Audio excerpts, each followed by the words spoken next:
নমস্কার বন্ধুরা, আমার ছোট্ট একটা মিনি ব্লগে সবাইকে স্বাগত। তো এখন বিকাল 5:30টার মতো বাজে, আর এখনই শুরু করলাম। তো বাবু গেছে খেলতে, তার জন্য ভাবলাম বিছানাটা একটু গুছিয়ে নিই।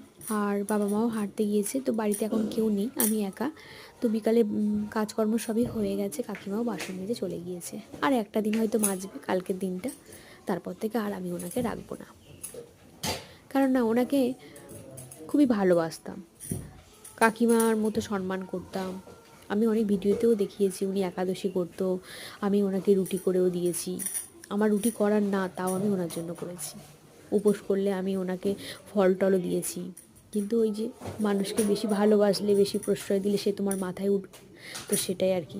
আর আমার আগে পরে অনেকবারই এরকম হয়, তবুও আমি জানি না কেন বারবার এদেরকে ভরসা করি, বিশ্বাস করি, আর তারপরে আঘাতটা পাই।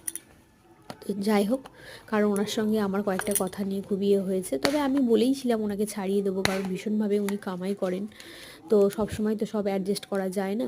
আর আমি এতদিন একা ছিলাম, সব কিছু মানিয়ে নিতাম, কিন্তু এখন যেহেতু বাবা মা আছেন, তো একদিন দুদিন না আসলে ওনারা উল্টোপাল্টা অনেক কিছুই বলে। তো যাই হোক, আমাকেই সেটা শুনতে হয়। তার জন্য ভাবলাম যে না, আমি ছাড়িয়েই দিই। আর আমি যেহেতু এখন বাড়ির কাজও শুরু করব, তো আমারও একটু সমস্যাই হবে।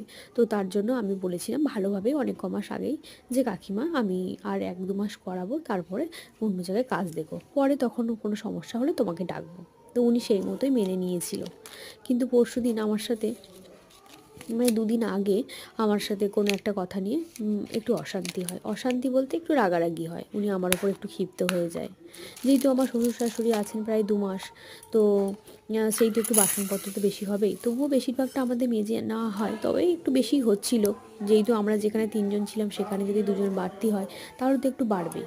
তো উনি অ্যাটিটিউডে আমি সত্যি বুঝতে পারিনি যে উনি এইভাবে রিয়্যাক্ট করবে, মানে বেশি হলে বা কিছু।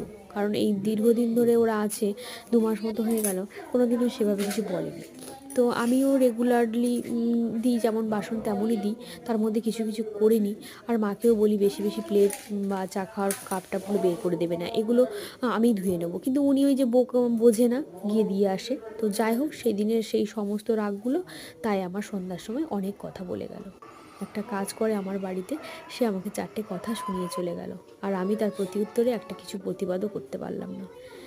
মানে আমি যে সত্যি, মানে দুটো কথা বলবো যে কোনটা অন্যায় ন্যায়, আমি সেটা পারি না।